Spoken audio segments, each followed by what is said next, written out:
өөрсдөө олоогүй зорилгоо тодорхойлоогүй байж байгаа тэр үүргүүдэд баригддаг байхгүй. Одоо яг миний насан дээр гарч иж байгаа бидний үеийнхэнд гарч иж байгаа асуудал. Та нар бол бүгд залуучууд байна тийм ээ. Ихэнх нь 35 хүрээгүй хүмүүс, 30 хүрээгүй. Яг бидний үед энэ асуудал гарч ирдэг. Үр хүүхэд нь томорцсон, амьдрал тогтцсон гэж ярьдаг тийм монголчууд. Эргээд харахад нөгөө амьдрал яг юуны төлөө явж ирсэн юм бэ? Цаанаас нь майжиж эхэлдэг байхгүй. Одоо англиар хэлдэг дээ тэр tempting voice of your destiny гэж. Чиний хөв тавилангийн чамайг маажсан, чамайг алгуурхан ийдсэн тэр дуу хоолой чамайг хаана байх ёстой? Чи энэ амьдралд юу бүтээхээр ирсний чинь шөнийн цаг санаулна тийм ээ. 3 цагт 4 цагт та нар нойргүй гинт босч ирнэ. Би тийм үеүдэг туулсан. Тэгээд яг хуу ийм нөхцөл тийм ээ. За эхний хоёр нь тэр нийтийн тодорхойлт. Үүргүүд гурав дахь нь яг үе. Энэ бол зорилгоо олох хэрэгтэй. Яагаад зорилгоо олох тухай ярьж байгаа юм бэ гэвэл зорилгоо олох юм бол бид ханамжтай байж чадна. Тэгээ зорилгоо олох хэд хэдэн арга байгаа тийм ээ. Би бол нэлээд олон ном уншсан тал дээр. Нэлээд олон хүмүүстэй уулзч үзсэн. Зорилгоо олохын тулд цаг хугацааны хувьд яах ёстой юм бэ? Хамгийн түрүүний асуулт. Үүрэгт дарагдахаас өмнө зорилгоо олохыг хичээ, зорилгоо олохыг хичээ. Тийм ээ? Үүрэгт амьдралын үүргүүд дарагдахаас өмнө зорилгоо олоорой. Энэ юу гэж хэлж яах вэ гэхээр гэрлэхээс өмнө болвол тийм ээ? Ажил амьдралын хувьд ямар нэгэн шаардлага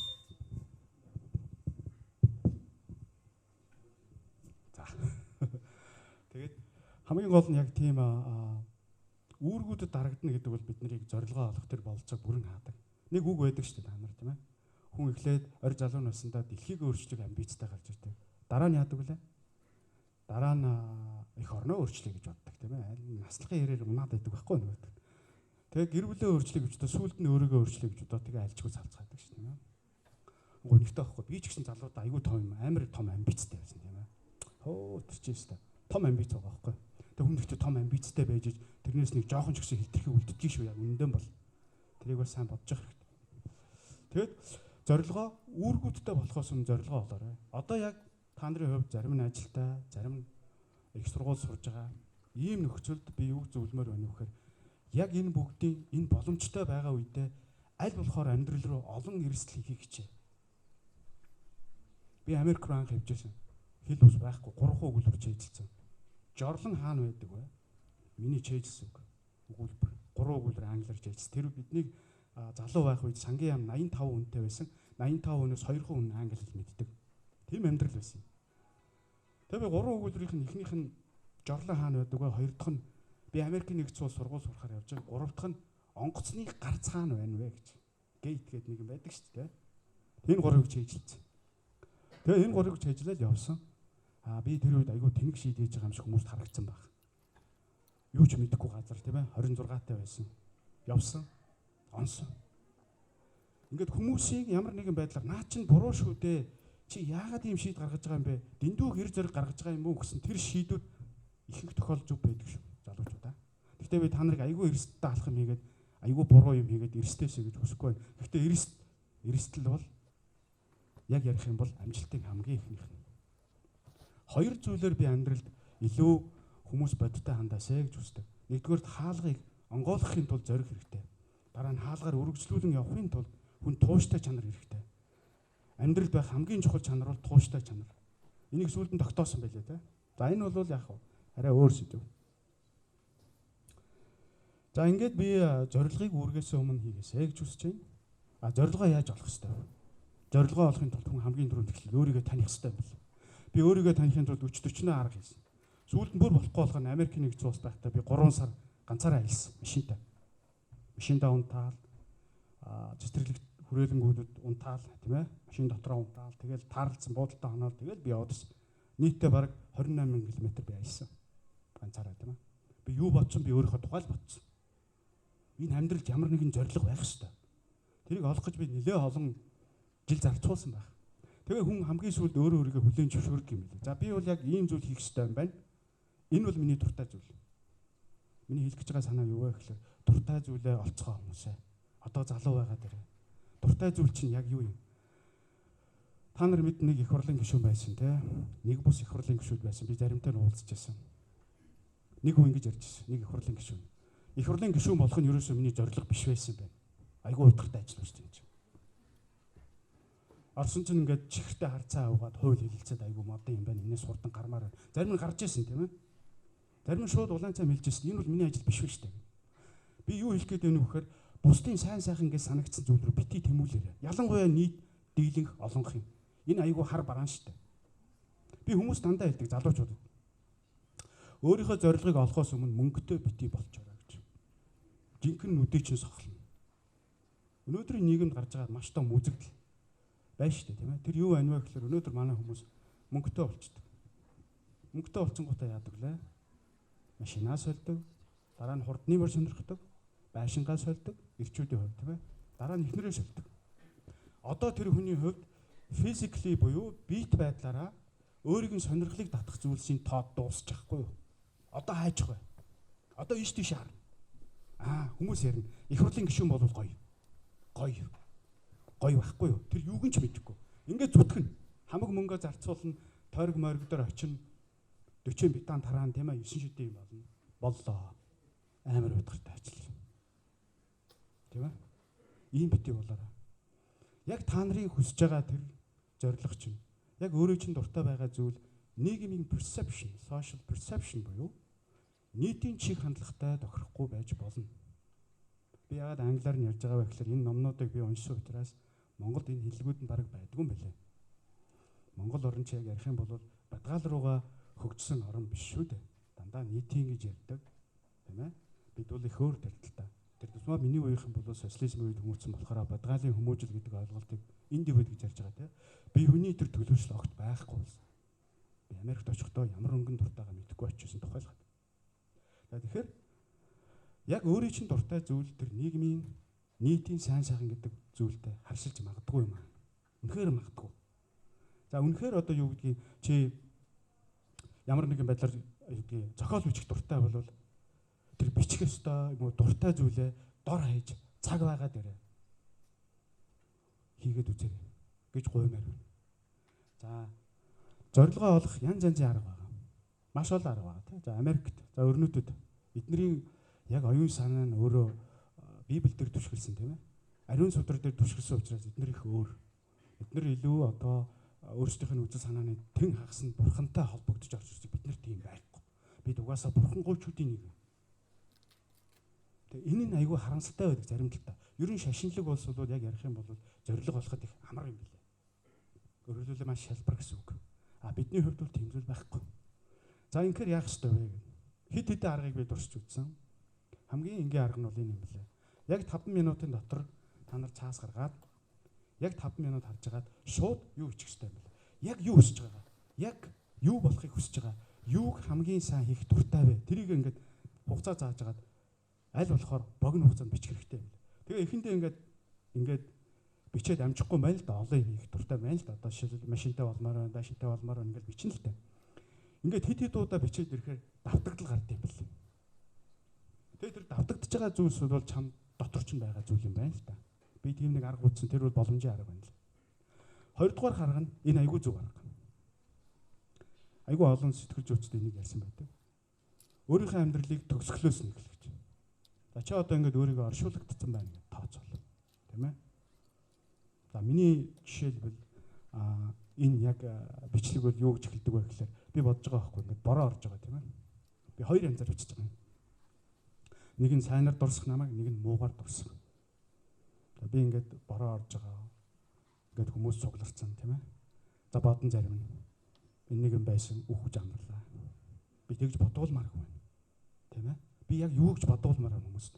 Энэ хүн надад тэгж тусуулж байсан. Тэр үгийг хэлээд миний амьдрал өөрчлөгдсөн. Надад яг тэгж хэлж билээ гэж. Би тийм дурсамжуудыг л тэр мөр болгон дээр намайг одоо юу гэдгийг энэ хорвоогоос яваад энэ хүмүүс баяртай гэж хэлж явах үед хүмүүс бас дотроо тэгж бодоосой л гэж би бичиж байгаа юм. Тэгэхээр энэ амьдралыг яг тэр оршуулганаас нь бодно. Айгүй олон арга юм билээ л дээ.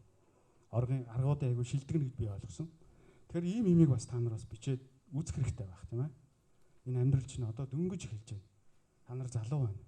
Цаг хугацааны үед хүмүүсээ 25-аас хойш амар хурдан 25 хүртэл амар удаан 30-таа хүрээд айгүй сэтгэлээр унана. Тэгээ тэрнээс цааш шааригддаг байхгүй юу?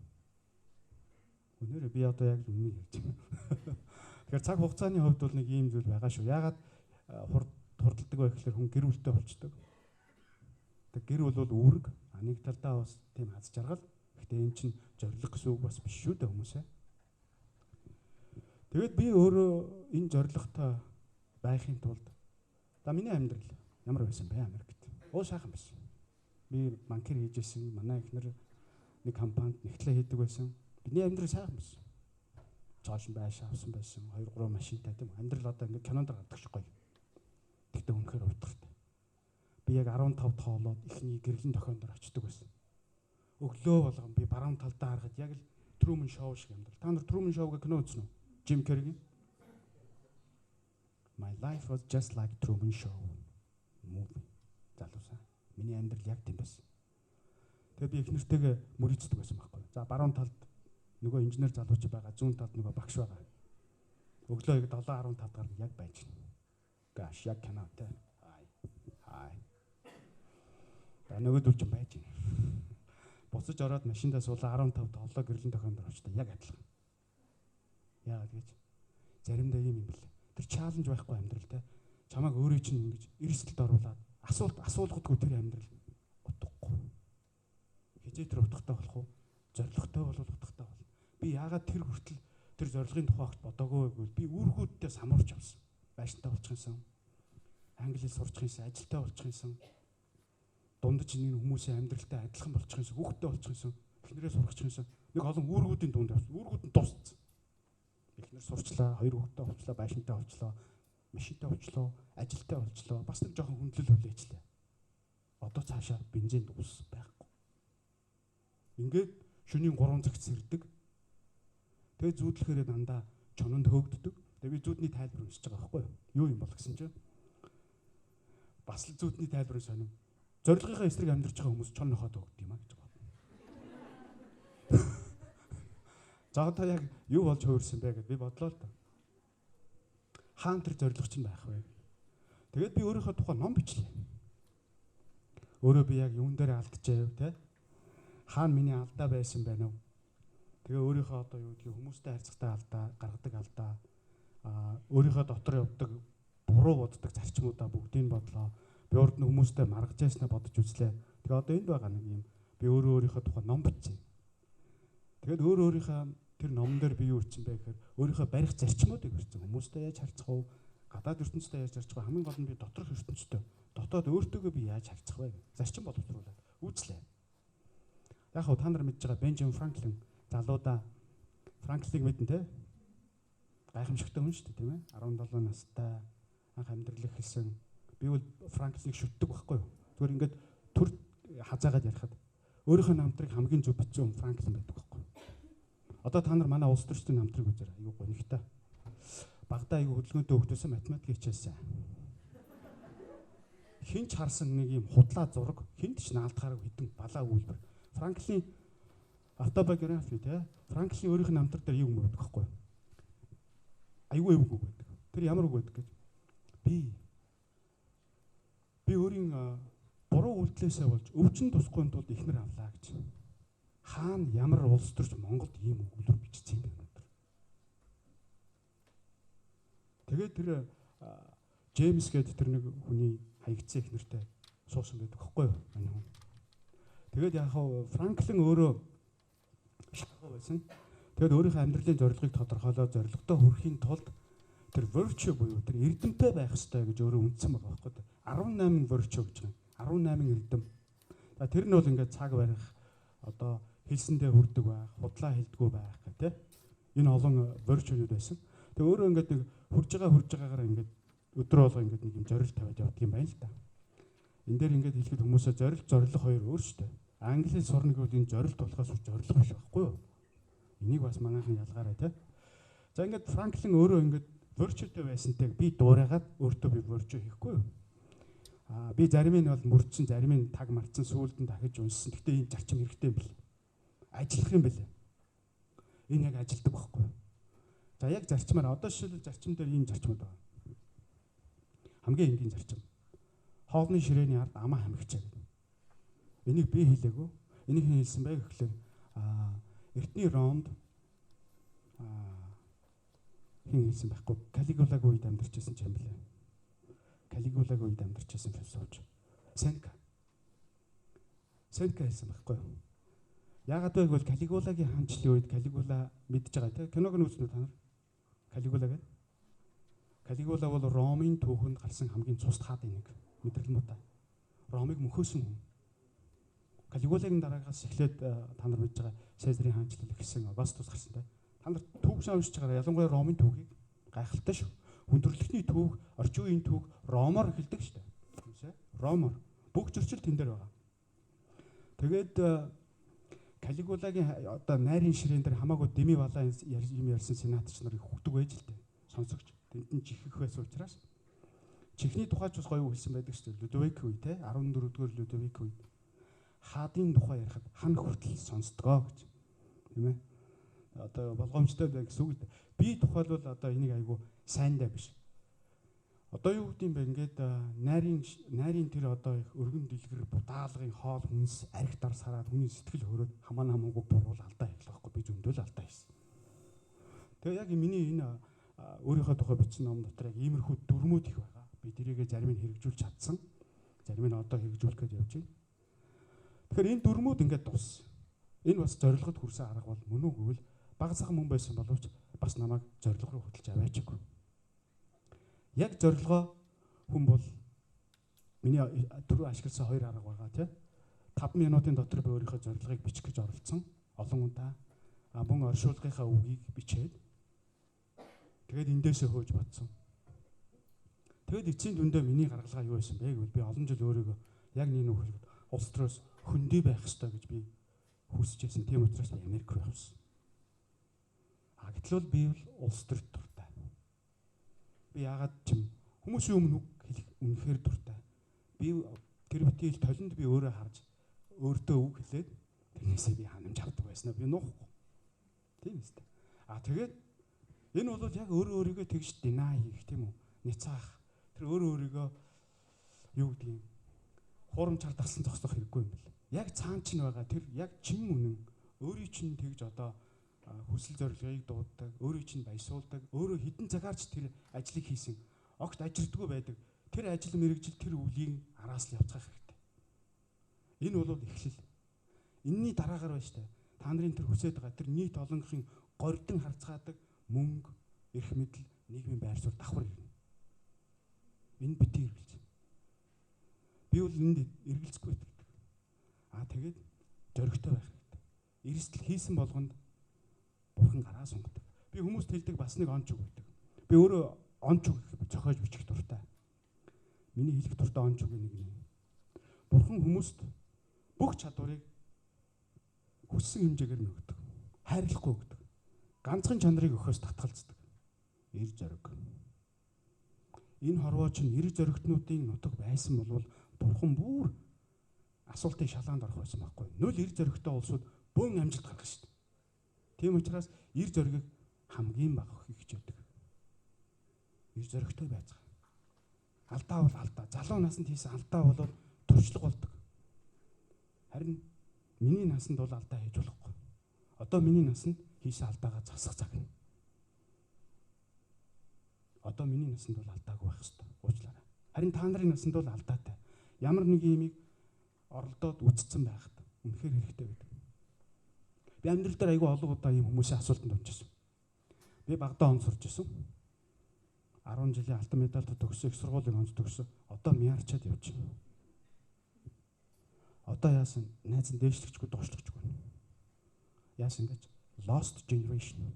Алдагдсан үе. Биднийг нийгэм өөр нийгэмд бэлтжижсэн чинь тэр нийгэм нь байхгүй болсон. Эцэг эхийн өгсөн дүрм нийгэмтэйгээ зогцдог байсан байхгүй. Тэр нийгэм байхгүй болсон бид алдагдсан. Бид юу гэж ойлгож байсан бэ гэхээр онц сургуульдаа сайн бай, үлгэрчээ хүмүүжлтэй бай, нийгэм та нар ингэж тэгээд авчих. Тийм юм болж болоогүй. Нийгэм хайсан. Одоо ч болохгүй. Одоо бид дэгддэг нийгэмд амьдраагүй. Тийм учраас та нарын хувьд яг ярих юм бол илүү их хэрэгсэлтэй нүүр тулна. Би юу хэлэх гээд байна вэ гэхээр бага залуу наснда эрсдэл хийсэн болгон хождгоо дахин хэлье. Тэгэд би хардаг байхгүй. Ямар хүмүүс амжилттай явж байна вэ? Миний үеийнхэн. Дунд зурлах дунгууд. Яагаад би ингээл ажигладаг байхгүй. Дунд юм уу нэг чүүчээ сайн сурдаг. Гэхдээ муу сурлагтангууд биш. Тэд нар яагаад амжилттай явдаг юм бэ гэдээ ингээд ажигладаг байхгүй. Эрсдэл хийдэг баг. Бүгд эрсдэл хийдэг. Ямар нэг юм ингээд олон талаас нь үзсэн. Энэ болохгүй байсан. Би тэгээд үзсэн. Тэгсэн чинь тэгээд шатцсан. Бүгд тийм түүхтэй. Бинд бол эрсдлийгээсээ гэж илүү залуучуудад уриалмаар байна. Тийм ээ. Одоо харахад бол би үеийнхнээсээ юу гэдгийг бионд сурчсан үнэн. Би их сургууль сайн байсан үнэн. Харин эрсдлээс манай үеийнх манай дунд сургуулийнх нь шал өөр. Эрсдэл бол та нарыг ямар нэгэн хүсмээргүй нөхцөл байдал руу оруулдаг боловч та нарыг үнэхээр хөгжүүлдэг зүйл шүү. Туршлага тэгжил тогтдог. Амьдралд хүн хідэн шарах соригтой вэ гэдгээрээ л ялгардаг болохоос биш хідэн төгрөг хийсэн бэ гэдгээрээ ялгархгүй. Бас нэг гоё үг байдаг. Яг англиар ингэж хэлдэг юм байна. God created man because he loves a story гэж. Бурхан хүнийг бүтээхдээ тэр үүх түүхийг сонсох гэж бүтээсэн юм аа гэж. Тэгэхээр үүх түүхтэй байх хэрэгтэй. Гоё. Хүнд ярихад амьдрал нь ингээд утгатай. Би ингээд амьдраад ингээд дууссан. Та нар Johnny Cash гэдэг кино үзсэн үү? Maximus тоглодог, Gladiator-ийн Maximus тоглодог, Phoenix тоглодог. Johnny Cash.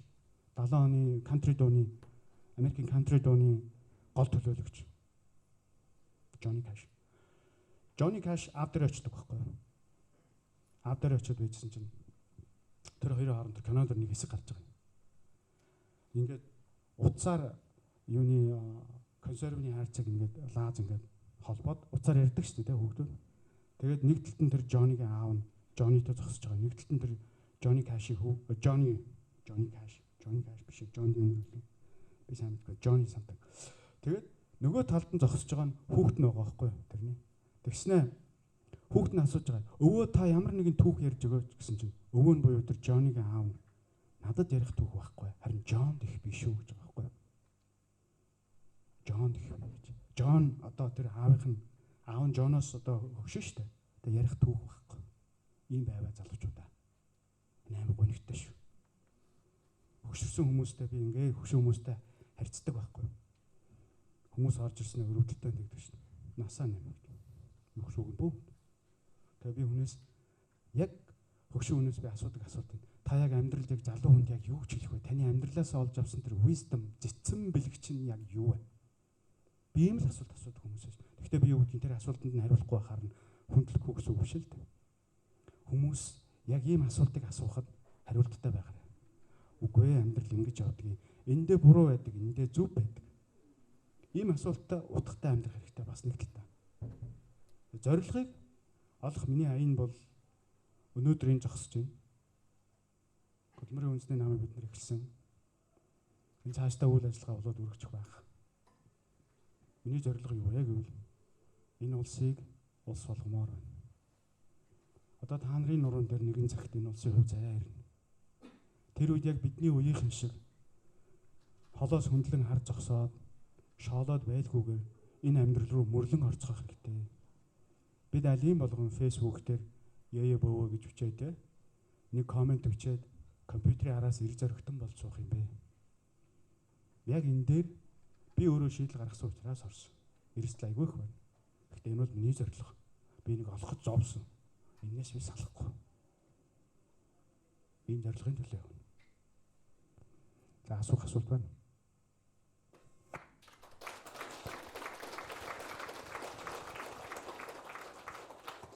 Би та нарт өнөөдөр юу гэдгийг айгүй хурдан баяжчих юм уу?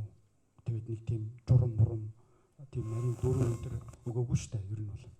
Өнөөдөр та нар ямар ч асуулт асууж болно надаас.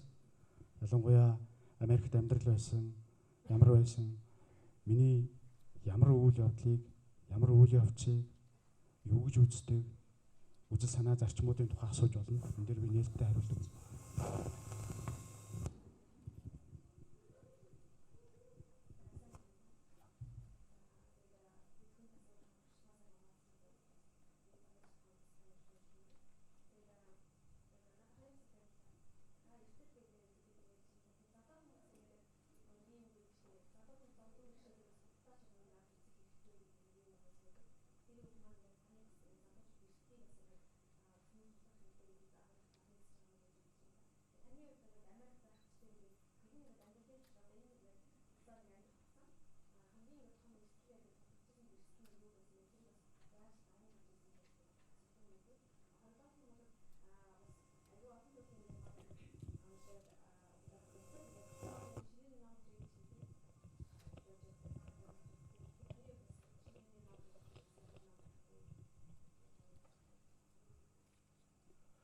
Яг эрсдэл гэж үзэхээр би сангийн яамнаас ажиллаа орхиод Америк руу явж байсан том эрсдэл байсан тийм ээ. За тэр бол одоо юу гэдэг ямар ч хэл мэдэхгүй. Тэгээд миний үдсэн Америк бол өөр. Тэр үе чинь 99 онд чинь юм бас арай өөр байсан тийм ээ.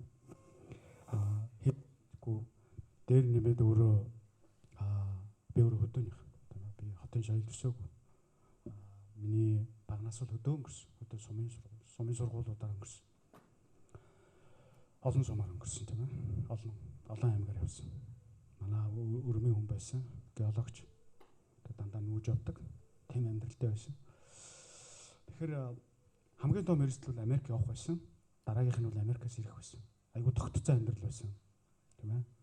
Тэр тогтцоо амьдралыг хүн ингээд эрсдэл хизээ хамгийн хүнд байдаг вэ гэхээр хизээ хамгийн амар байдаг вэ гэхээр агсан төвшин рүүгээ очиж байгаа тохиолдолд эрсдэл айгүй амар тийм ээ. Одоо юу гэдгийг Монголд байж байсны Америкт очих юм бол мэдээж хэрэг тэр нийгмийн шал өөр учраас арай өөр байдал түлээж авах тийм ээ. Орчин сайжирч байгаа. Америкаас буцаж ирэх үед маш том эрсдэл байсан. Хоёр хүүхэдтэй, эхнэр ажилтай, би өөрөө ажилтай энд юуж байхгүй. Тийм ээ. Намайг таньдаг хүмүүс бүгд ажил албаа солилцсон, өөр болсон. Энэ бол том эрсдэл байсан. Миний хувьд бол би бас докторыг хайсан. Докторийн сургалтыг би хайсан. Сургууль цаанаас нь мөнгө өгсөн, сураач гэсэн. Миний хувьд бол хайсан зөвчсөн. Удаан бодсон. Шалтгаан бол би нэг удаа би тэнхимийн хурал дээр очисон. Эдийн засгийн тэнхимийн хурал дээр.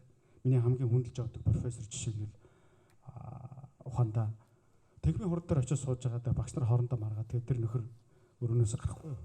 Тэгээ өрөөнөөсөө гараад би өрөөнийх нь хажууд байжсэн чинь охины нэрж уулзаад байшингийн төлбөрийн тухай ярьж байгаа байхгүй. Байшингийн төлбөрийн тухай. Миний бодсон юм юу вэ гэхээр та өөрөө эдийн засгийн мэдлэгтэй мөртлөө яагаад өнөө хүртэл моргежийн зээлийнхээ тухай ярьж байгаа юм бэ? Бизнес заах гэж байгаа хүн байжээж яагаад үр төлбөртэй байгаа юм бэ? Ийм хүн юу заах юм бэ ер нь? Бизнесийн сургууль гэж ямар балай юм байсан юм бэ? Нэг талаа бодоход тийм ээ. Бизнес төрдөг болохоос заагддаг гэдэг биш шүү дээ. Тэгээд би ч сургууль хайсан байхгүй. Орхицсон. Мастрыг аваад докторийн програмыг орхиод ерөөсөө бодит амьдрал үзэх хэрэгтэй юм байна. Тэгээд тэр нь бол юу гэдгийг сарын цалинтай докторийн одоо тэтгэлэгч амархан олдохгүй шүү дээ. Яг хүн бол тийм зүйл дээр яг өөрийнхөө дотоод зүн совинг сонсох хэрэгтэй юм бэл. Айгүй эрсдэлтэй санагдана, буруу санагдана. Ялангуяа маш олон хүн буруу гэж хэлжээвэл ерөнхийдөө чиний зөв шүү.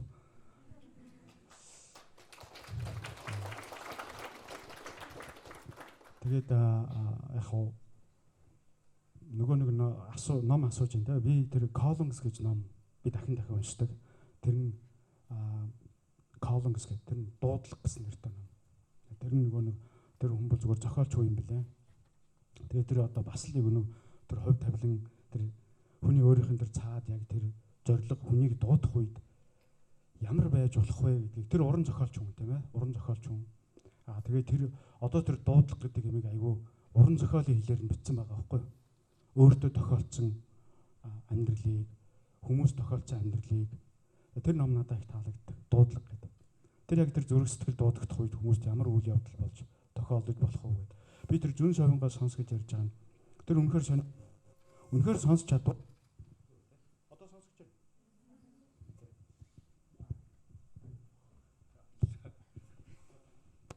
Яг үнэхээр одоо ингэ сонсч чадах юм бол зүн совинг бол байдаг юм лээ. Янз янзын үйл явдал.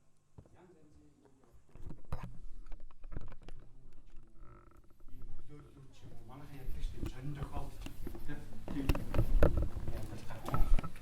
Тэгээ ер нь яг бид өөрсдөө оюун санаа ийм өндөртэй хамгийн өсгөх хөхтөн байж тийм ээ. Хөхтөн маань бол бид нар чи хөхтөн шүү дээ. Одоо Английн аймагтай бол нөгөө Лаусаг анх нөгөө нэг энэ Чарльз Дарвинаас өмнө одоо зүйлийн үүсэлгээр ярьж явах үед энэний өмнөх эрдэмт нь хүнийг морины англиарт хамааруулсан юм байна л да. Зүгээр товч өнгөө ярих.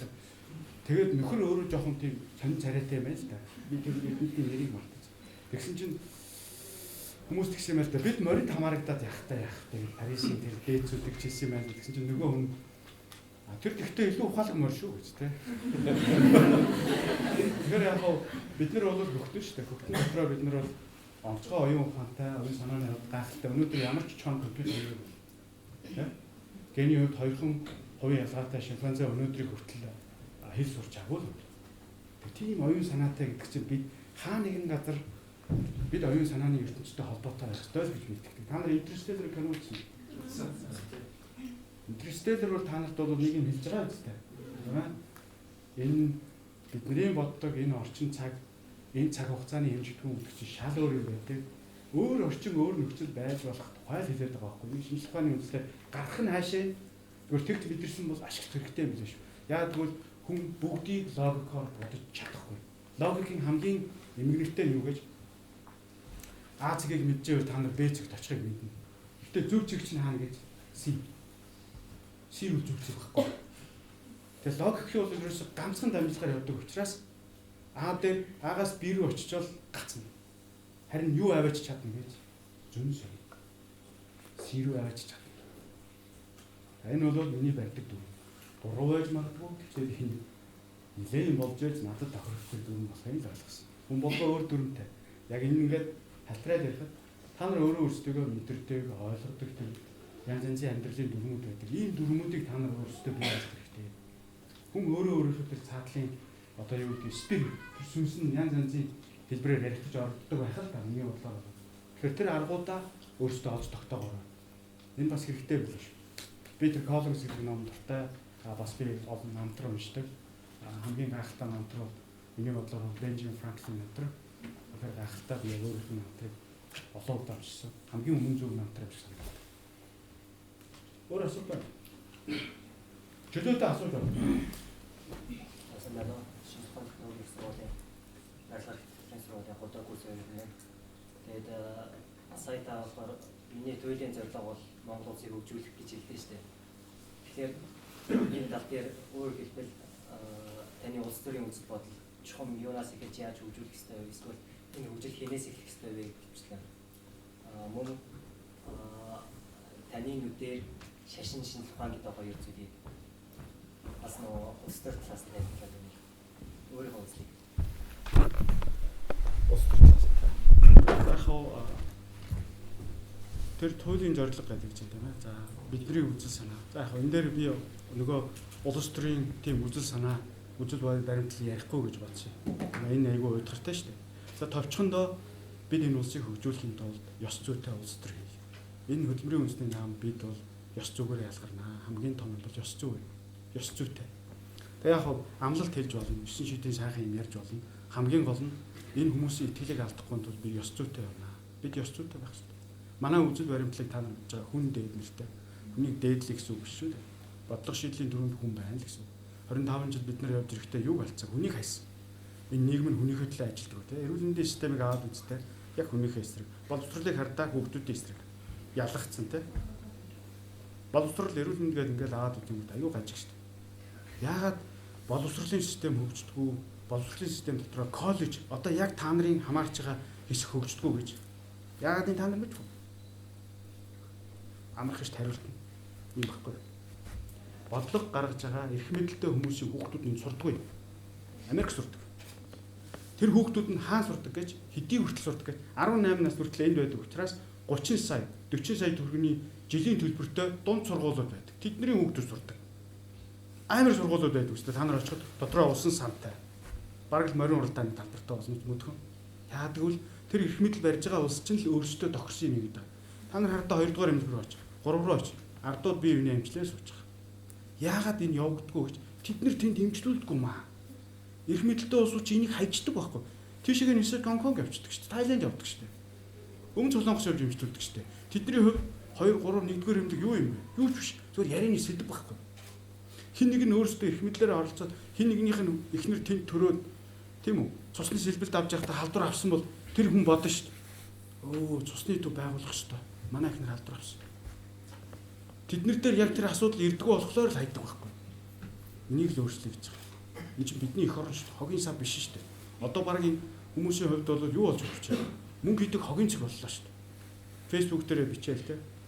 Өвлийн удаа эхэллээ. Одоо би нисэж байна. Тэ? Баяртайгаар.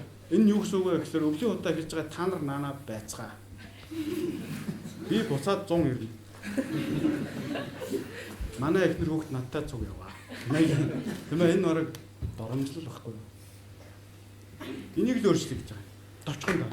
Улсын үйлдэл. Хоёрт нь тэр шашин шинжлэх ухаан гэдэг те. Шашин байх хэрэгтэй хүмүүсээ. Энийг би шашин сурчлах гэж ирээгүй. Одоо би та нарт шашин хууль хорийн ялгааг ярьж байна. Миний ойлголттой энэ намын байр суурь биш шүү. Одоо хэрвээ вэ штэ. Хүн ямар нэгэн хууль ямар ч хуулийн дээр байхгүй штэ. Эхийгээ алж болохгүй гэсэн үг хэллэг байхгүй. Хүн алж болохгүй гэсэн үг хэллэг хуулийн дээр байхгүй. Хууль хизээ ажилт үгээ гэвэл яг тэр хэрэг гарсны дараагаас ажиллаж эхэлдэг тийм ээ. Гэмт хэрэгтэн, сэжигтэн, холбогдогч, хохирогч гэдэг өчнөө нэр томьёолгол та нар зарим нь хуулийг мэдж байгаа. Тэр хүртэлх процесс юугаар зохицуулагддаг юм бэ? Шашнаар. Хуулийн дээр юм байхгүй шүү дээ. Ээжийнхээ амнаас шиг хохироосон хүнийг 3-4 дахин илүү жилээр шийтгэнэ гэсэн заалт байхгүй. Тийм ээ? Тэгтээ хүмүүсийн нийтлэг бодол төрсөн хийгээ гэдэг тийм ойлголт байдаг тийм. Энэ юу юм? Энэ хуулийн дээр байхгүй заалт шүү. Тийм учраас яг ярих юм бол би Америкт байж байхдаа ойлгосон ганц зүйл бол тэр юу вэ гэвэл эдний тэр шашин тийм ээ тэр ариун судар хахад зүгээр ингээд үлгэрүүдийн нийлбэр юм шиг боловч хамгийн энгийн хариултыг хүмүүст өгч чаддаг. Энгийн ном шүү дээ. Болон болохгүйг заасан. Бид шашнаас юуг нь олж авах ёстой вэ гэвэл өнөөдөр юу гэдгийг шинжлэх ухааны бүх хариултыг олж авах албагүй л дээ. Байх ч үгүй. Бид харин эндээс ёс суртахууны төр болон болохгүй хязгаараа л олж авах ёстой. Бид 70 жилд хамгийн том алдсан зүйл шашин байсан. Шашин. Ер нь монголчууд оюун санаа байхгүй ардсан болчиход. Манай намын нэг одоо хөтөлбөр дотор орж байгаа зүйл юу вэ гэвэл бид тэр ёс хүн гэсэн тийм үзэл санаа гаргаж ирж байгаа. Энэ бол намын үзэл баримтлал гэхээс илүүтэйгээр та нар мэднэ Япончуудыг юу гэж хардаг вүлээ? Япончуудын амин сүнс нь юу вүлээ? Бушидо. Дүрм гэсэн үг те. Энэ байдгүй байхгүй. Яг Бушидо гэж бичсэн тийм дүрм байдгүй юм байна. Би нэлээд судалж үзсэн. Харин сүүлд нь тэр Бушидо гэдэг ном бичсэн хүн нь Бэлэгт Мэйжи сэргэн мандалтын үеэр Бэлэг рүү явж философи судалсан Япон хүн байдаг байхгүй. Тэр хүн тэр Бушидог эмхтгэж бичсэн юм байна. Яг тэр дүрмүүдийг хүмүүсийн амьдрал ахуй шингэсэн тэр дүрмүүд бид ядаж энэ дүрмтэй болох хэрэгтэй. Бид энийг ёст хүн гэж нэрлэж байгаа. Яг хүн ямар байх хэвээр. Монгол хүн ямар байх хэвээр тийм ээ. Тэрийг ингээд тэр ном нь ингээд эргүүлэхэд яг чамтай ярьдаг. Тэр ном хүнд хэцүү үед тэр номын хуудсыг эргүүлэх үед тэр ном та нартай ярьдаг байх хэвээр. Хүмүүстэй ярьдаг байх хэвээр. Бид яг ийм оюун санаатай болмоор байна. Энийг би шашин гэж хэлж байгаа юм биш. Гэхдээ бид өнөөдөр амар харамсалтай. Та нар Matrix киног үзсэн те? Манайха яг шашин яг Matrix шиг байхгүй. Яг ламлаар очиод болохгүй болцлоо яах вэ гингүүд нь. Өө за татвар чинь ингэсэн үү? За чи шалгалтанд орох гэж байгаа юм. Нөгөө лам нь Matrix-д ороод нэг юм засаад гараад ирсэн. Тэр ном шиг. Одоо яг энэ шашин өөрөө тэр гандан ч гэдэг юм уу энэ бүгдээр юм засдаг тийм корпорац болсон. Ингээл ламтан дээр очиод энэ болохгүй юу болох уу гэж асуухад урдаас нь тийм ном уншвал. Тэгээд төдөн төгрөг тэнд касс байгаа. Ийм юм байхгүй шүү дээ тийм ээ. Тэгэхэд Америкт айгүй ухаалаг тийм бүх би сүм хийдүүдэд айгүй зээл өгдөг байсан байхгүй. Тэгээд тэдний үйл ажиллагааг айгүй харна. Менежменттэй байхгүй тэр religion тэр шашин шүтлэг нь менежменттэй. Тэр шашныг ярьж байгаа хүн заавал шашны зэрэгтэн байх албагүй. Амьдрал үзсэн тийм үү? За нүүрний хүн шоронгийн хоригдол хүн пастор хийж байсан тийм. Тэгээ би шашин шүтлэгтэн биш хамгийн гол нь би сонирхоод байхгүй. Яахаараа тэд нар ингээд бүтэн зайд руу очиод цуглаад ярьцдаг юм. Яагаад тэдэн дотор тийм үзэл санаа байдаг юм бэ? Тэгэхэд бол тэр хүн хамгийн гол нь тэр ариун судрыг маш сайн ойлгож тайлбарладаг. Тэрэнд хариу өгч чаддаг байх хэрэгтэй юм билээ. Гэхдээ наадах чинь буруу. Тэнд бол тэг заасан. Яг ийм үлгэр байдаг. Энэ түүх ингэж өрнөсөн гэдэг. Манай тэр одоо юу гэдгийг шашин тийм гайхамшигтай гэж яриад байдаг. Тэрэн дотроос яг болохгүй гэсэн юм хаа байна. Өнөөдөр шашны шимтгэлийг яг жоохон хадуураад ярихад та нар мэднэ Мартин Лютер гэж мэднэ те. Мартин Лютер Кинг Жуниор биш шүү дээ. Харна хөр биш. Мартин Лютер. Лютер Германд Лютер юу ясна бэ тэхөө? Библийг орчуулсан. Библийг эртний грекийн хэлээс орчуулаад герман хэл рүү хөрвүүлсэн байхгүй. Тэгэнгүүт дөнгөж хүмүүс огт ойлгодгүй. Тэр дунд нь орчуулагч юм. Бас давхар хөрвүүлэгчийн үр гүйцэтгээс сүм мэдэн үр байхгүй болсон. Жирийн иргэд герман хэл дээр, франц хэл дээр Библийг уншдаг болсон. Манай яг тэр ихлэл байгаа л та. Гэхдээ манай энэ оюун санааны өнөөдрийн юу гэдгийг манай шашны асуудал бол хүнд. Бид бол одоо яг өөрийн чинь асуултанд хариулахад шашин хэрэгтэй тэр тусмаа бид оюун санааны зүгчтэй болмоор байна. Энэ нь бол омогшил домогшил биш тийм ээ. Энэ нь л илүү бодтой. Биднийг яг заасан тийм дүрэн байх ёстой. Бид тэр дүрэндээ итгэдэг байх ёстой. Яг Монгол хүн гэж юм бэ. Бид яг л хариу өгнө. Гэтэ яг энэ дээр ёс түн гэсэн шинэ үзэл санаа гарч байгаа. Ёс түн. Ёс гэдэг бол ясаа гэсэн үг. Бид бас ёсгүй, ёс заншил болгоод өөрчлөсөн болохоос биш. Бид ёсгүй боол, ёстой хүн тийм ээ гэж ярьдаг байсан. Тэр ёс гэдэг дотор тэр шудраг зарчим, зөв буруу хилцдэг тийм ээ. Эцэгхээ хүндэлдэг их орон ч гэх юм уу. Энэ зөв чанарууд шингэсэн үг юм шиг байна. Ёс гэдэг нь өөрөө тийм том ойлголт. Тэгэхээр л энийг дахиж төлөвшүүлээ гаргая гэж байна. Маш урт удаан хугацааны ажиллагаа гэдэг. Өөр асуулт байна. Би хариулж чадсан байх гэж. Тэр Америкт тухайн аялсан гэж шүү дээ. Тэр аялахад тухайн тэр үдэг аялсан уу ганцаараа явсан уу юм тэр аялахад тухайн яасан. Би гав ганцаараа ажилласан. Гав ганцаараа ажилласан. Яг би аялсан зорилго бол яваад үзье. Дандаа л би боддог байсан тийм ээ. Ингээд хаа нэгэн газар тийм аялал болж байгаа. Би зөндөө олон кино үзсэн тийм ингээд хүмүүс аялаад явдаг. Тэгээд тэр аяллаа дундаас яг хүн ингээд нэг тийм орчноос нийгмээс таслагдаад ямар нэгэн байдлаар нөгөө ухаалаг эцэг их бас айгүй ухаалаг хамаатнуудын оролцоо байхгүй тийм таслагдсан орчнод илүү өөртөө ярьж чаддаг юм билээ. Би хойд Америкийн бүх нутгаар баг аялсан баг, бүх хэмжээр орсон баг. Аяллаа үед бол нэг удаа буудуулгуус, нэг удаа хатан дээрээс нисч өгөх шахсныг гэж тооцвол эрсдэлтэй тийм алхамд тулгараагүй. Гэхдээ бол би өөрийнхөө тэндээс би юг ойлгосон бэ гэвэл би өөрийнхөө одоо би энэ цэг хүрээд уралдах юм байна. Энэ цэгт хүрээд би баярлдаг юм байна. Өөрийнхөө тэр нөгөө хэмжүүрийг л олохгүй юу да. Хүн хамгийн гол нь яг энэ амьдрал өөрөө өөрийгөө л хамгийн сайн сонсдог байх хэрэгтэй. Өөрөө өөрийгөө хэр сайн удирдах чадчихээн төдий чиний чи хүчтэй юм байна. Өөрийгөө сайн болгох хэрэгтэй. Хамгийн гол нь тэр өөрийнхөө бүх хэмжүүрийг, бүх датаг дээшээ доошоо явдаг тэр хязгааруудыг сайн мэддэг байх хэрэгтэй юм байна. Өөрийгөө сайн мэдхгүйгээс бол бид нар асуудалд ордог шүү дээ. Яг би тэгж үздэг. Өөр асуулт байна. Хацарч ирсэн болохоор бас ярьсан байж магадгүй. Та Америкт хэр удаан байсан бэ? Тэгээд Америкт байх хугацаанд нэг Америкийн залуучууд, Монголын залуучуудаас юугаараа илүү зан чанартай юм бэ? Тэрийг Монголд одоо ямар зан чанарыг илүү одоо зан чанар ч юм уу ямар нэг Монголд ер нь хэрэгжүүлвэл илүү дээрч гэж бодлоо. Та өөрийнхөө үнцгээс харсан тийм зөвлөгөө байна уу? Тэгээ хоёр дахь нь болохоор та ингэ бас одоо улс төрлөө орж байгаа юм шүү дээ. Ерөнхийдөө улс төрд хамгийн түрүүнд хийхийг хүсэн хүн болгоно эмзэглүүлж байгаа асуудал байдаг шүү дээ. Нийгмийн тулгамдж байгаа асуудлаас хамгийн их эмзэглүүлж байгаа хамгийн түрүүнд шийдэ гэж бодсон асуудал чинь юу вэ?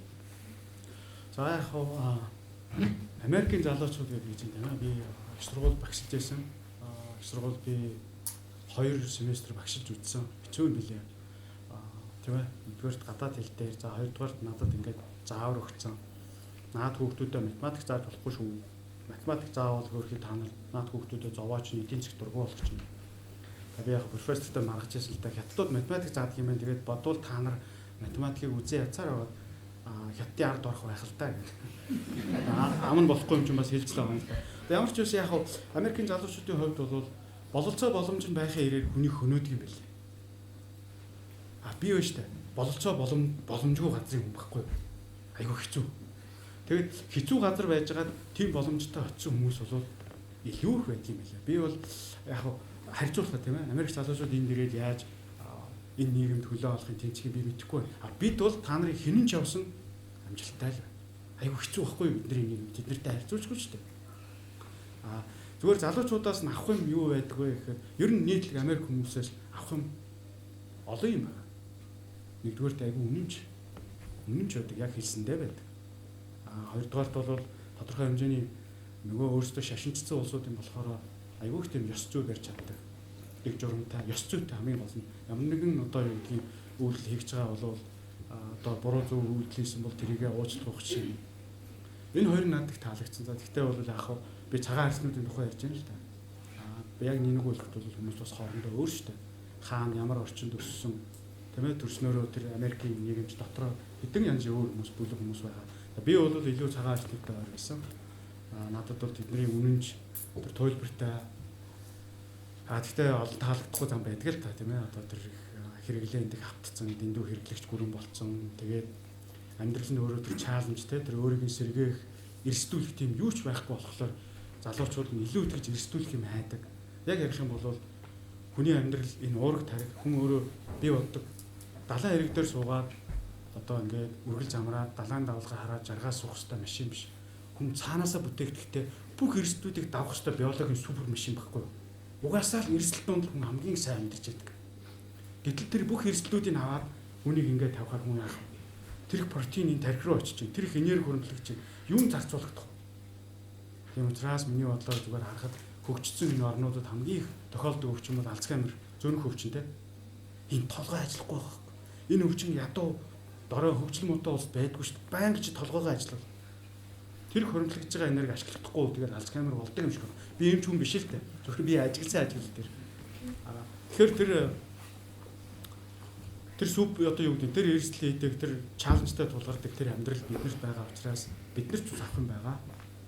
Та дөрөв асууж энэ улс төрийн орчинд хамгийн дөрөв тэгштэй юу байвал энэ бол шудраг ёсны тайвширлыг тэгштэй улс төр дээр. Яг ярих юм бол шудраг ёсны оргазм хийх хэрэгтэй. Одоо яг нэг үйлдэл бол. Хүмүүс ингээд ямар нэгэн гэмт хэрэгтнийг баримтлагтаа гэхэд яг тэр шудраг ёсыг сарвчлан хардаг байхгүй. За одоо л нэг юм эхлэхэндээ тэгэнгүүт тэр эрх баригчид тохирох юм шиг худлаа байж гинэ. Тэгээ юу гэж ярьсан тэр. Тэр эмзэглүүштэй тэр дом гэмт хэргийн тухай юу гэж ярьсан. Тэгэд хэсэг хугацааны дараа бүр худлаа байсан гэж шүү. Тэ? Ингээл нөгөө нэг нийгэм шудраг ёс тогтох ёстой. Тэр хүмүүс чинь тэрийг тайлбарлах шаардаад байна шүү дээ. Хин нэгнийг та нар шүүгээж энэ хуулиараа оруулаач, энийг ажилтдаг гэдгийг харуулаач гэх. Хөдөө бид нэр сая зөндөө би зунж байгаа юм. Хүмүүс л энд айгүйх цохирч байна. Энэ шудраг биш байдалтай.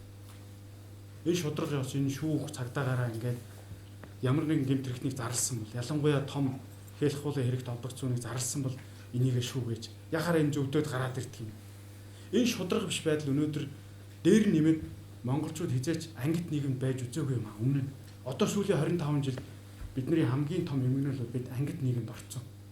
Та нар байж тээ хэнийг уншсан те Полоно Карпини нэг өгүүлбэр байдаг. Би тэрийг одоо санаж байна. Эзэн хаан нь хүртэл эгэл ардтайгаа ярьж чаддаг тийм улс бол Монгол гэж байгаа байхгүй. Хаан гэрийнхэн гадаа зогсоод эгэл ардтайгаа ярьдаг. Тийм ээ? Тэр улс бол Монгол гэж байгаа байхгүй. Яагаад гэвэл бид нар ангит нийгэм байгааг хоёр хэсэгтэй. Ардууд эзэн хаан. Харин өнөөдөр бид нар хичнээн төрлийн ангиттай болсон. Нэг ч хүн хүлээж авахгүй шүү дээ. Ямар таал өнгөө байгаа үстэй. Та манай туслах малчин бол гэсэн чинь нөгөө малчин үгүй гэхээр менежер малчин гэж тавьчихж байгаа байхгүй. Та нар боддоо туслах малчин гэхээр зарц гэж ойлгоод байгаа байхгүй. Тэнгүүд менежер малчин гэнгүүт болж байгаа гэж байгаа. Тэгээ энэ бол те одоо бид ангит нийгэмд ороогүй. Тэгээ энэ ангит нийгмийн ялгуурал дээр нэмээд шудраг бус байдал юм гэхээр энэ нийгэм чинь тесрэхний хүмүүс. Иннээс л би маш их санаа зовж байгаа тийм учраас энэ нийгэм шудраг ёсыг ямар нэгэн байдлаар тэр шудраг ёсны тайвшрал гэдгийг тогтоохгүй бол нийгэм задарч мэднэ. Өөр асуулт байна. За хоёр асуулт суугаад дууссан шүү. Асуусан юм. Одоо та түрүүний Монгол барны хөгжлийн талаар ярьж байлаа зорилго чинь. Тэгээд та ер нь хөгжлийг яг ямар чиглэлээр харж байна? Ер нь бол манай олон улсын чих юм хөгжил тий Европ стандарт ч юм уу одоо GDP эднэр тооцоолох нэг тиймэрхүү байдлаар тооцдог шүү дээ. Тэгээд Монголын яг хөгжил тиймэрхүү чиглэлээр явсан нь боломжийн зүгээр гэж үзэж байна уу? Ер нь яг юу гэж та харж хөгжүүлнэ гэж. Гоё асуулт байна те. Хөгжил бол одоо юу гэдгийг бид бол яг ингээд 25 жилийн өмнө би санаж хүүхэд байсан 26 жилийн өмнө залуу байж 16 та. Тэгэхэд нөгөө одоо шинжилгээр чи нэг удаа яавлаг гэдэг байлаа шүү дээ. Тэгээд тэр яавлагаа дөрөв байгаа тийм ээ. Яавлаг олдохгүй орш яавлаг гэрнэ. Тэгээд тэр нь очилж байгаа давна. Одоо бол яг дэлгүүрт ороод яавлаг байгаа шүү дээ. Бидний хэрэглээний сакс өссөн. Маш их хэрэглээтэй болсон. Нийслэл хот бол тэр аяараа цемент болсон тийм бөөн байдлага. Энэ хөгжил мөн яг өнгөн дүнгээр харахад энэ хөгжил юм шиг байна. Гэвч өнөөдөр бид нар машинтай гар утастай гуйлгачингууд болсон. Бөөнөр. Яг ярих юм бол яг наадах тэр чи inclusive growth тэр оролбол хүртээмжгүй өсөлт гэсэн ойлголт гарч ирээд байгаа байхгүй. Ингээ эдийн засаг нь өсөд байдаг, хоёр оронтой тоон өслөө гэж яриад байдаг. Яг хүмүүст очиж байгаа тэр нялзаалт байхгүй, юу ч байхгүй. Ямар ч хамааралгүй бидэнд. Яг хөгжил гэдгийг бид юу гэж харж байгаа вэ гэхээр би хувьдаа харахтаа бол ингэж хардаг. Монгол улс бол хөгжилтэй байх хэрэгтэй. Гэхдээ хөгжинэ гэдэг нь бол энэ цемент тоолохыг хэлж байгаа. Нэгдүгээр чинь хүний хөгжлийн тухай асуудал хэлж байгаа. Хүчрэх хүмүүстэй болох хэрэгтэй. Хүчрэх, бусдаа өрсөлдөж чадах үз. Ямар 4 жил коллеж сурчингуудаа биеийн тамирын дээд сургууль төгссөн хүүхдийг ачигчаар авах гэсэн юм заранд унаад хараагүй боловсралтай байх хэрэгтэй. Нэрээ тоглоомч тийм байгаа ш. Коллеж төгссөн хүүхдийг худалдагчаар авах. Энэ одоо ямар том доромжлол явагдаж байгаа юм тийм ээ. Энэ бол хүний цаг хугацаа мөнгө зарсан ийм ажил дээр ийм байж болохгүй л дээ. Хөгжих ёстой хүн хөгжих ёстой. Тэгээд энэ улс биологийн төрөл зүйлийн хувьд мөхгүй байх. Бүх аргаараа амьдрах хэрэгтэй. Шанхай өнөөдөр 27 сая хүнтэй, Бээжин 30 сая хүнтэй бид нэгдүгээрх хэмжээнд очихгүй. Энэ улс биологийн төрөл зүйлийн хувьд зүгээр цаасан дээр ямар нэгэн хэдэн мөр үлдээсэн тийм түүхийн амьд дурсгал болмооргүй. Амьдаараа бид нар мүзүү үзмэр болмооргүй. Хөгжих ёстой. Хөгжих ёстой гэдэг нь бид нар бүгдээрээ манай наан дотор байгаа. Бид батлан хамгаалалт салбарыг хөгжүүлнэ. Тийм ээ? Цэргийн албыг дахиж бий болгоно. Цэргийн албаар хүмүүждэг. Бид Израиль, Сингапурыг хардаг. Жижиг үндэстнүүд шүү дээ. Цөөхөн. Тэгс мөртлөө амар хүчтэй. Энэ улсын соёлын жишээлбэл гадны хүн орж ирлээ гэхэд огт хүлээж авч чадхааргүй тийм соёлтой байх хэрэгтэй. Монгол хүн л энэ сайхан амьдардаг. Тийм орчин бий болгомоор. Өөр бус хүмүүс ирээд энд амьдрэх үнэхээр төвөгтэй. Бүгд уугурч монголорч байдаг юм уу тийм үү? Нэг л төвөгтэй. Орчин ойлгогддог. Гэхдээ бид сайхан байдаг. Манайх бол хөгжлийн үеэ 3 хувааж байгаа. Эхлээд бол нөөцийн эдийн засгаар явна. Энээс гарсан санхүүгийн өсвөрөөр бид бүтээмжийн эдийн засгийн дараагаар бид нар мэдлэгийн эдийн засгт болно. 2050 он хүртэл бид нар харж байгаа. Яг энэ үед өнөөгийн Швед орны түвшинд гүрчнэ гэж тооцож байгаа. Эхлээд бид нар турк шиг болно, дараа нь чех шиг болно, дараа нь швед шиг болно. Би тэгж харж байгаа. Арай бодоод юм.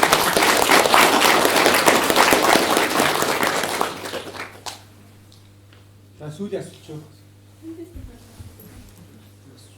Таны нэг асуулт. Өсвөр чуулганы шудраг гэсэн. Би яг хийсвүний матчшилтэй. Гэхдээ нэг үг шүү дээ. Хүн мэдж байгаа өхнөө ярьдаг байгаалгүй. Ярьж байгаа өхнөө мэддэг байх. Таны сая ярьж байгаа зүйл шудрагсны тухай гарч байгаа. Тэгээ та яг шудрагс юу гэж хэлдэг? Шудрагс юу гэж хэлдэг? Шудраг ёсвол миний ойлголтоор юм. Хэрвээ ерөнхийлөгч байж байгаа, хэрвээ би эрх мэдэлтэн байж байгаад миний хөгжих гэмтэрэгт холбогдоод би тэрийг шууд шоронд хийх хэрэгтэй бол шоронд нь хийгээд би эргэж очихдоо яг жирийн иргэний байдлаар л эргэж очих хэрэгтэй. Тэнд ямар нэгэн нөлөө үзүүлэх ёсгүй. Нийгэмд хэрвээ шудраг ёсыг тогтоохын тулд хуулийн дагуу золиос шаардлагатай бол би өөрийнхөө хүүхдийг эхнэр хүүхдээ ч юм уу, хамаатнаа ч юм уу найзуудаараа золиосч чадах тийм эр зоригтой байх хэрэгтэй. Би өөрөө ч золиослох хэрэгтэй. Би тэгж л ойлголт. Яг энэ дээр юу гэж бодож байна? Одоо шудраг гэхээр хүмүүс өмнө зөв юм хийсэн хүнийг шудраг хүн гинэ гэж хэлээд байгаа шүү дээ. Эсвэл эсрэгээр буруу юм хийсэн байсан ч түүнийг муухай илчилдэг. Одоо Монголын улс төрийн одоо илчилж байгаа хүмүүсийг баруун хүмүүс сайнаар хүлээж авах байгаа шүү дээ. Өөр би тийм буруу юм хийсэн гэдэг баруун илчилж байгаа хүмүүс. Тэгвэл яг таны одоо шудраг гэдгийг ойлгож байгаа нь та зөв явах хэрэгтэй гэж үзэж байна уу? Алдсан байсан ч тэрийг одоо ингээд ил байлгах нь шудраг хэрэгтэй гэж үзэж байна уу? Би бол тэр нь шудраг яснаас гадна бас ёс зүй гэж ойлгож байна тийм ээ. Одоо өөрөө зөв явах хэрэгтэй гэдэг. Би шудраг ёс гэдгийг нийгэм шудраг ёс гэдгийг юу гэж ойлгодог вэ гэхээр нийтээрээ тогтоогдсон дүрмэндээ захирагддаг байяа л гэж байна. Хуулиндаа. Дөөр асуулт байна уу? Зорилго байж бүр хазаа. За нэг асуулт заавал тэгээд дуусгая шүү.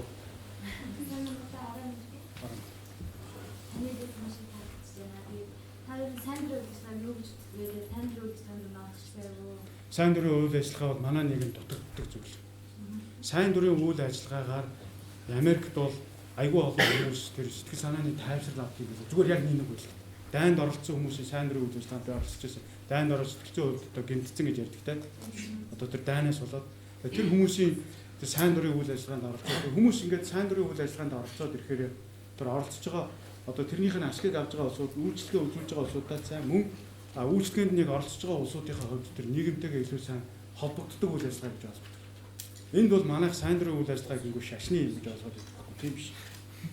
Энэ бол яг хийгдэх ёстой л үү. Залуучууд хэрвээ та нар сайн дурын үйл ажиллагаанд оролцдог бол үнэхээр сайн байна. Энд сайн оролцож байгаарай. Хүмүүстэй уулзсан, танилцсан, амьдралыг харна, юм ойлгон бас туршлах хэрэгтэй.